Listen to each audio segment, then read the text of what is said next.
Bengal mirror prime time पर देखे खबरें फटाफट। अब चंद मिनटों में जाने शिल्पांचल का हाल। आइए शुरू करते हैं आज की खबरों के साथ।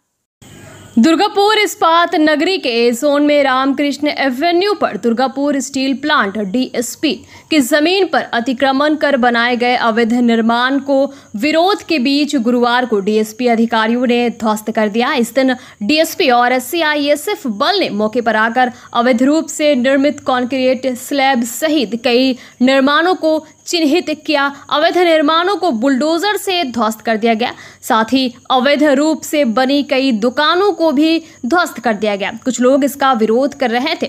इससे थोड़ा हंगामा भी हुआ, लेकिन डीएसपी का बुलडोजर नहीं रुका। अवैध निर्माण की पूरी तरह से ध्वस्त कर दिया गया। अधिकारियों ने कहा कि पहले ही नोटिस दिया गया था, लेकिन जब अवैध निर्माण नहीं हटाया गया तब कार्रवाई की गई।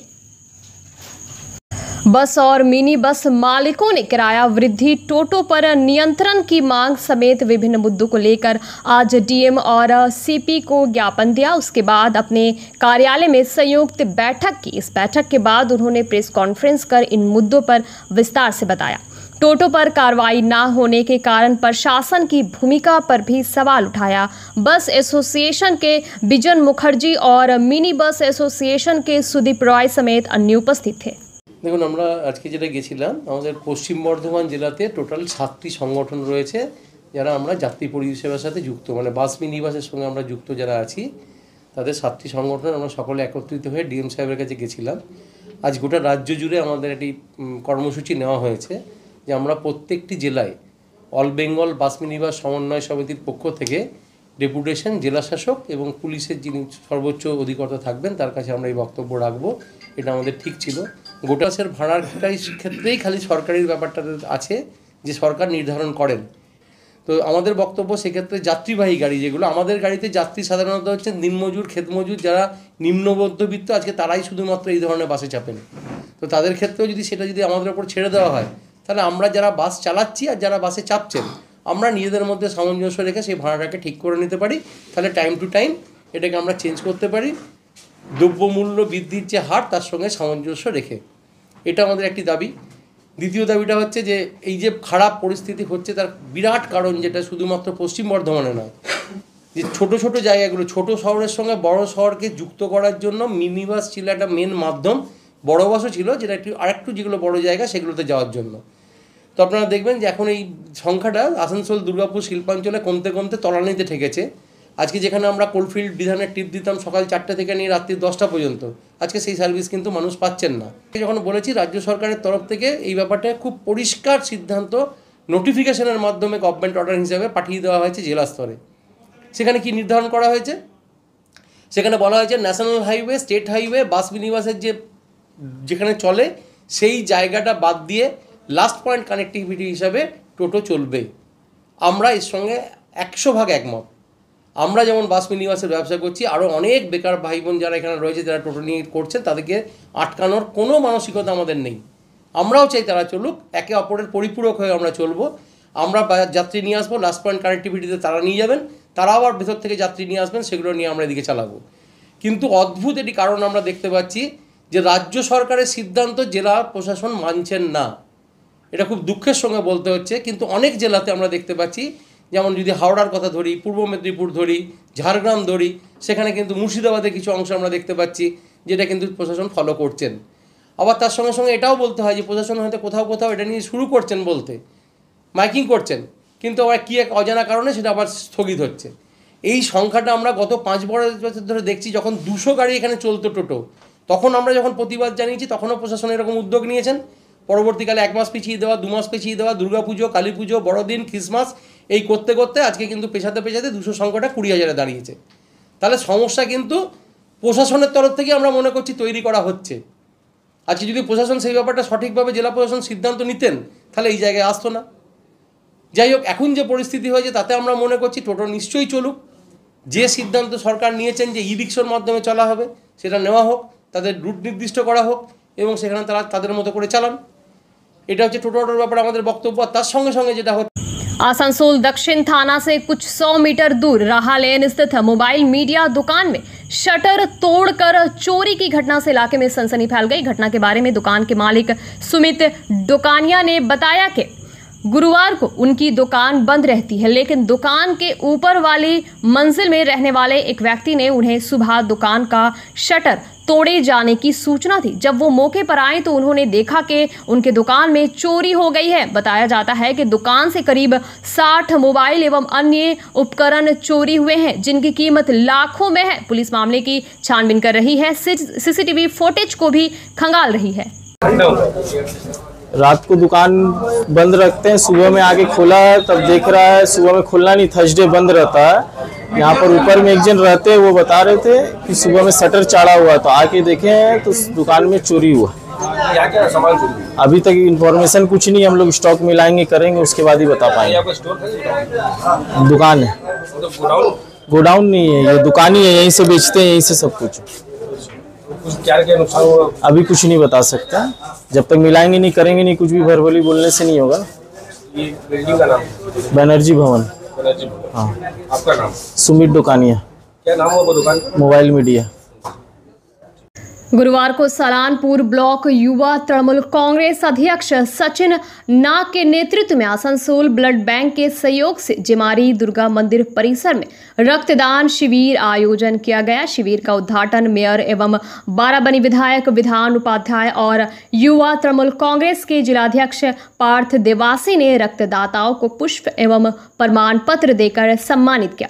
विधायक विधान उपाध्याय ने कहा कि रक्तदान एक महादान है, रक्तदान से कई जीवन को बचाया जाता है, इसलिए मैं सभी से अनुरोध करता हूं कि वे इस शिविर में आगे आकर रक्तदान करें।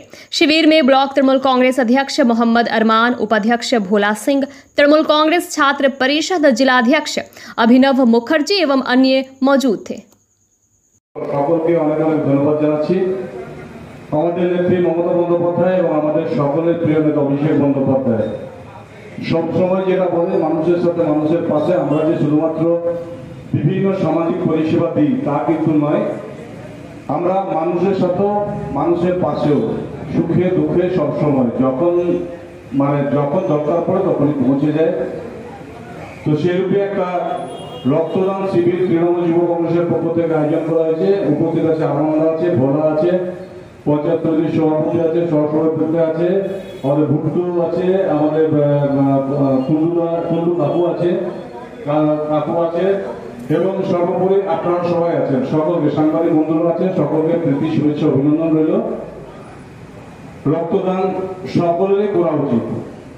রক্তদান করলে আমাদের গ্রামাঞ্চলে আমরা যেমন অনেক আগে আমরা রক্ত দিতে গেলে ভয় পেতাম, কিন্তু এখন বর্তমান সময়ে প্রতিটি গ্রামে, প্রতিটি ক্লাব, প্রতি সংগঠন তারা কিন্তু এই রক্তদান শিবিরের আয়োজন করছে এবং মানুষের মধ্যে যে ভয়টা রয়েছে সে ভয়টাকে কাটানোর চেষ্টা করছে।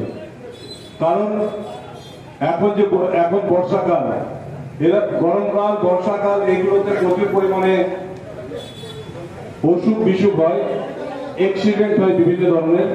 তো মানুষের রক্তের দরকার হয়, তখন যদি আমাদের এই ব্লাড ডোনেশন ক্যাম্প যেগুলো হচ্ছে এগুলো থেকে আমরা ব্লাড ডোনেশন ক্যাম্প থেকে আমরা ব্লাড গ্রুপগুলো জেনে নিতে পারছি এবং এখান থেকে যে ব্লাড আমরা জেলা হাসপাতালে আমরা জমা দিচ্ছি। তো এই কার্ডগুলো নিয়ে যখন হয়তো কারোর খুব অসুবিধায় পড়েছে তখন এই কার্ডগুলো নিয়ে কিন্তু সাথে সাথে রক্তের ব্যবস্থা করা হয়। All India Democratic Youth Organisation द्वारा रेलवे से संबंधित विभिन्न मांगों को लेकर डीआरएम कार्यालय के समक्ष प्रदर्शन कर ज्ञापन सौंपा। ऑर्गेनाइजेशन जिलाध्यक्ष स्वप्न मुंशी ने कहा कि पूरे देश के साथ आसनसोल डीआरएम को ज्ञापन दिया गया, रेलवे में खाली पदों पर भर्ती की जाए, रेलवे किराए में बुजुर्गों की छूट फिर से शुरू किया जाए, वंदे भारत जैसे ट्रेनों की जगह ट्रेनों में सेकंड क्लास, स्लीपर और जनरल श्रेणी के कोच की संख्या बढ़ाई जाए। घटवाल आदिवासी समाज का कर्मा महोत्सव गुरुवार को सालानपुर ब्लॉक के जीतपुर, उत्तरमपुर, ग्राम पंचायत के उत्तरमपुर फुटबॉल मैदान में आयोजित किया गया। यहाँ मुख्य अतिथि के रूप में बाराबनी विधायक और आसनसोल के मेयर विधान उपाध्याय मौजूद थे। सलानपुर ब्लॉक के तृणमूल उपाध्यक्ष भोला सिंह समेत अन्य ने विधायक का स्वागत किया। विधान उपाध्याय ने अपने कर्म देवता के समक्ष दीप जलाकर महोत्सव की शुरुआत की। घटवाल समाज के अध्यक्ष सहदेव राय ने कहा कि ये महोत्सव काफी समय से होता आ रहा है। ये पूजा वंशानुगत अधिकार के रूप में 7 दिनों तक आयोजित की जाती है। इस त्योहार में महिलाएं कर्मा पेड़ की शाखाओं को 7 दिनों तक जमीन में गाड़ती हैं और पूरी रात ये पूजा करती हैं। जमुड़िया के सार्थकपुर के ग्रामीणों ने श्याम सेल फैक्ट्री के परिवहन ठप कर विरोध प्रदर्शन किया। उनका आरोप है कि फैक्ट्री प्रबंधन उनके एकमात्र शमशान पर कब्जा कर रहे हैं। वे स्थानीय लोगों को नौकरी नहीं दे रहे हैं, इसलिए वे विरोध प्रदर्शन करने पर मजबूर है। वहीं फैक्ट्री प्रबंधन उन्हें पुलिस के जरिए धमकी दे रहे हैं, इसलिए वो लोग आंदोलन करने के लिए बाध्य हुए हैं। हालांकि कारखाना प्रबंधन आरोपों को बेबुनियाद बता रहा है।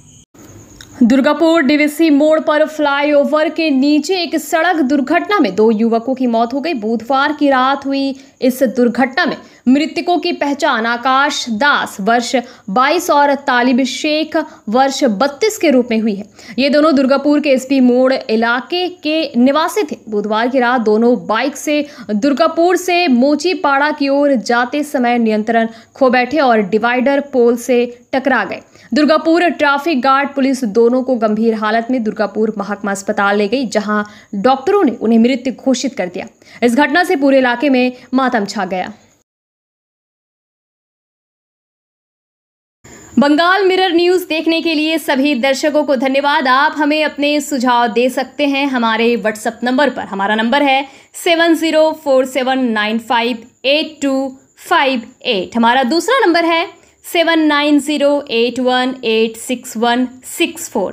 कृपया हमारे चैनल को लाइक और सब्सक्राइब करें।